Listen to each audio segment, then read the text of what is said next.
Story written by Eduardo Lignan. The neighborhood where I grew up was not a place for children.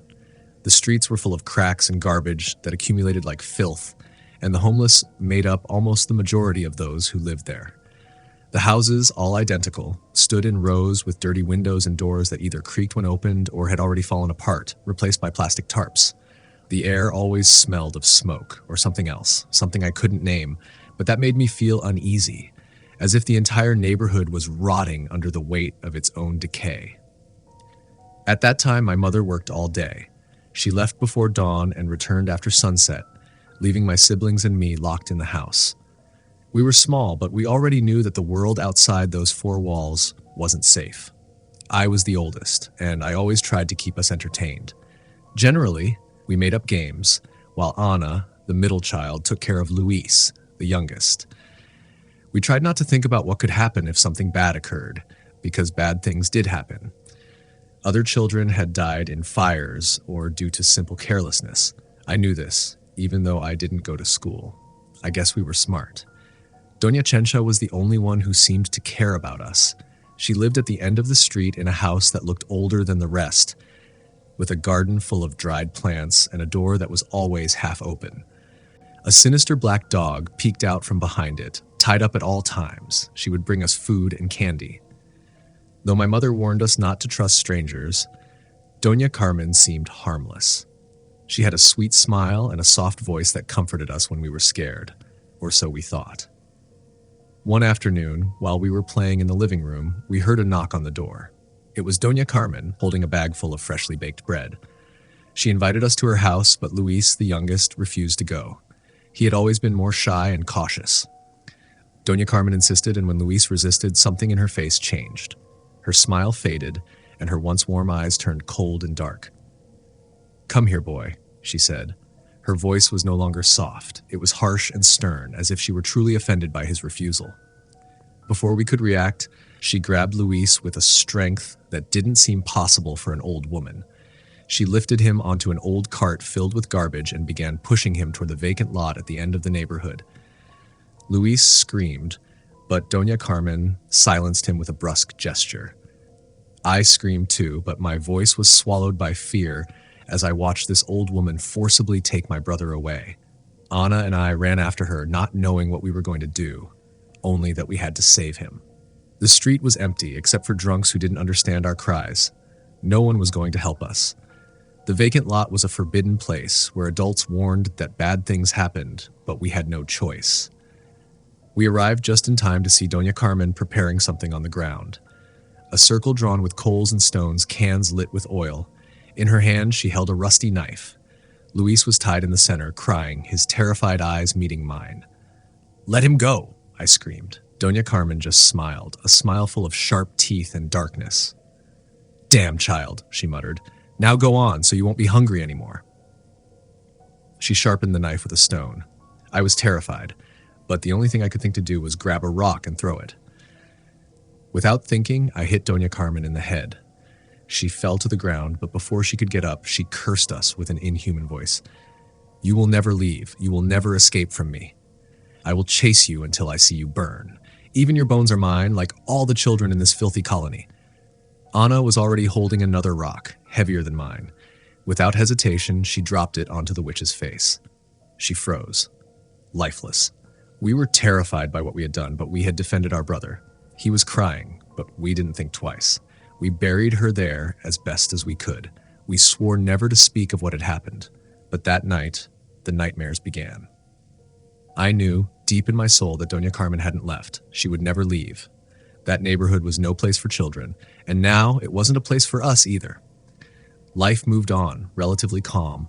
No one cared about Doña Carmen, not the scavengers, not the homeless.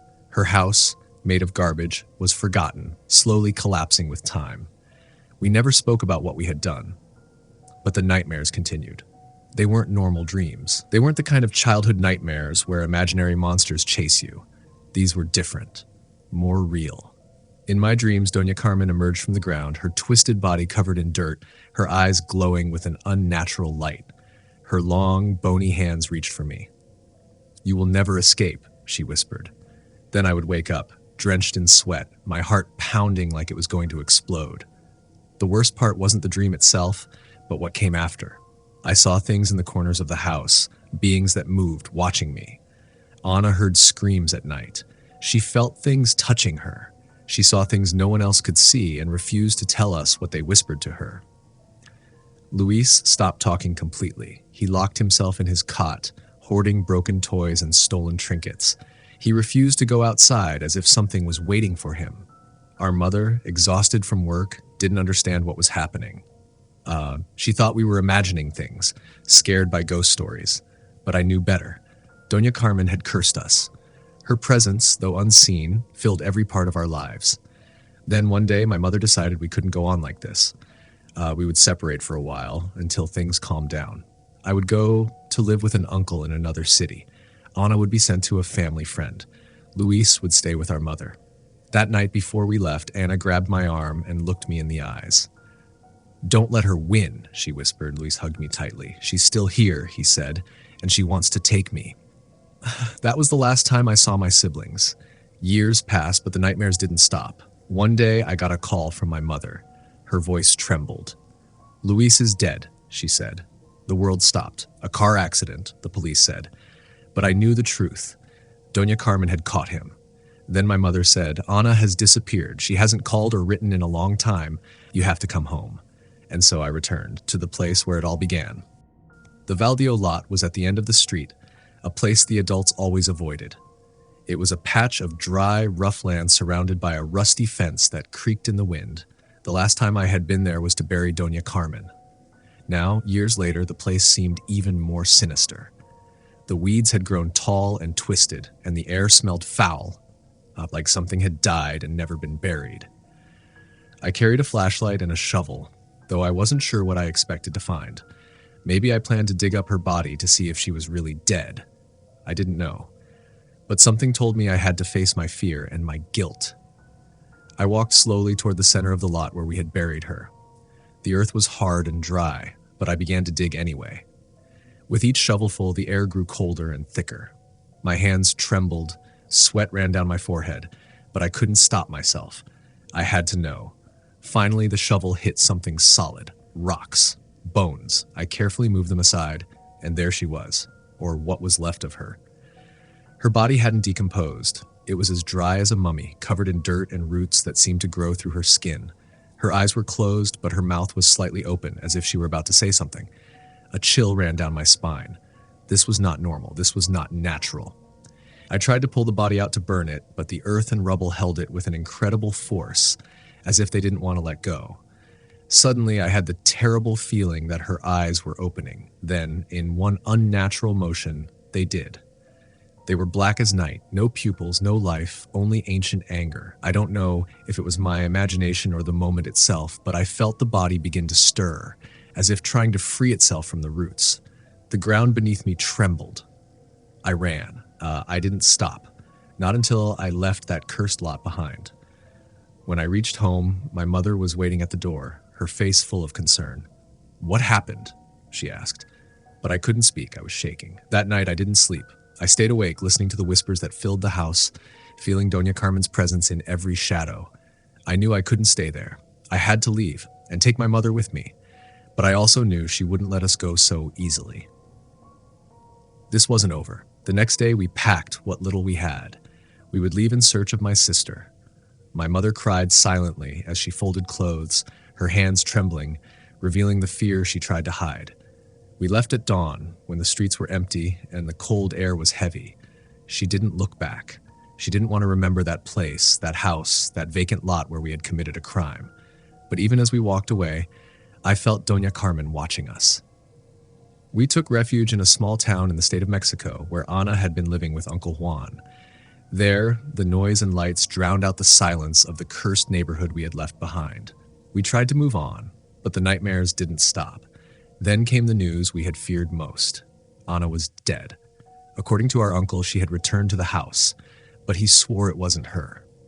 Over and over, he repeated that Doña Carmen had come to take her, that Ana had screamed about a crime consuming her. She had lived in terror and guilt, speaking of something dark, something relentless. Until one day she threw herself off a bridge. They said she had gone mad, that the past had broken her.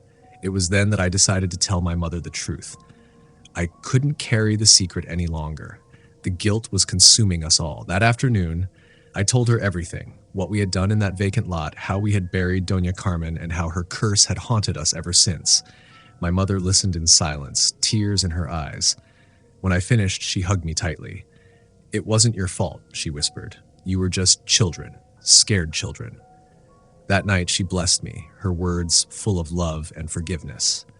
But I knew it wasn't enough. That cursed woman wouldn't rest until we had all paid for what we had done.